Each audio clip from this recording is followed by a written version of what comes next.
Ayan mga farmer, ang ating mga papait. Ewan kung anong Tagalog sa inyo to, pero sa Ilocano tinatawag nilang papait. Ang parang talong lang pero ang bunga niya ganyan. Pero masarap din siya.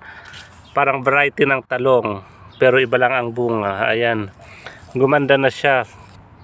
Ang daming bunga. Simula sa puno hanggang sa taas. Ayan. Ang dami. Dami oh. Oh, masarap to. Parang iluto mo lang na igisa mo tapos ayan, yummy yummy na. Pre-known ko rin to kaya naging ganyan, naging maganda.